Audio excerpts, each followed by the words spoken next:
Chiang said, "If there's ever a problem with the artificial environmental system in the underground city, the place will turn to hell, and everyone there will flood out to the surface.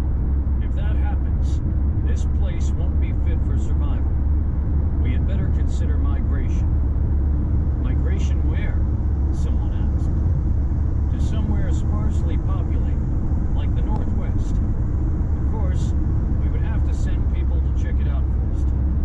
Right now, no one can say what will happen to the world, whether there will be another great ravine.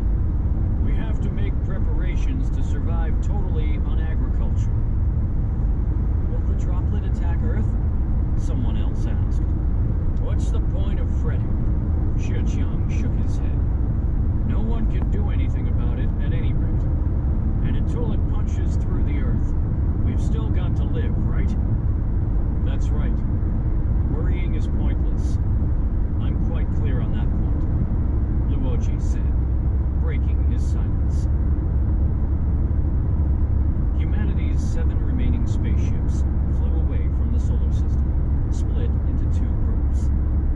5 ships comprised of natural selection and its pursuers, and another group of 2 ships, Quantum and Bronze Age, which had survived the droplet's devastation.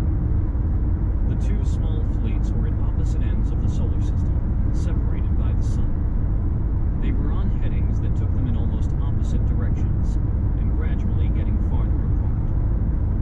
On natural selection, after Zhang Beihai heard the account of the combined fleet's annihilation, his expression didn't change.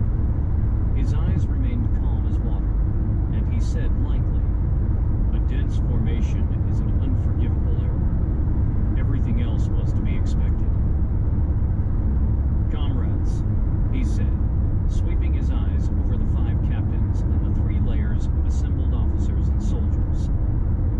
"I call you by that ancient title, because I want us all to share a common will from this day forward. Each of you must understand the reality we are facing, and must envision the future that we will face. Comrades, we can't go back." Indeed, there was no going back. The droplet that had destroyed the combined fleet was still in the solar system, and 9 others would arrive in 3 years. For this small fleet, their former home was now a death trap. From the information they had received, human civilization would totally collapse even before the main Trisolaran fleet arrived, so Earth's doomsday was not far off. The 5 ships had to accept the responsibility of carrying civilization forward, but all they could do was to fly onward, and fly far.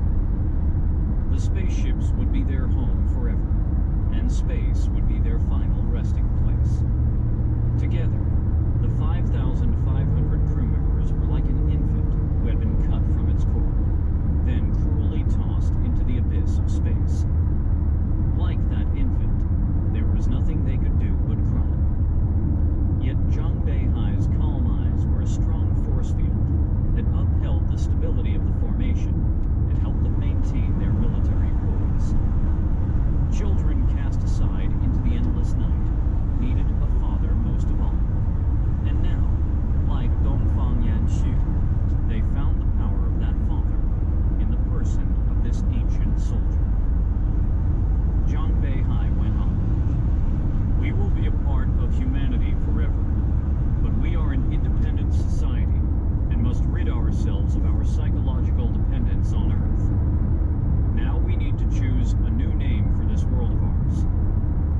We come from Earth, and we may be the sole inheritors of Earth civilization. So let's call ourselves Starship Earth," Dongfang Yanxu said. "Excellent." Zhang Beihai nodded approvingly, then turned to the formation. "From now on, we are each of us citizens of Starship Earth. This moment might be a second starting point for human civilization. There are many things we need to do, so I would ask all of you to return to your posts now." The 2 hologram formations vanished, and natural selection's formation began to disappear.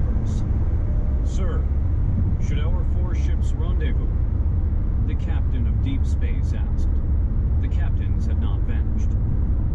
John Beihai shook his head firmly. That's not necessary. You are currently around 200,000 kilometers from natural selection.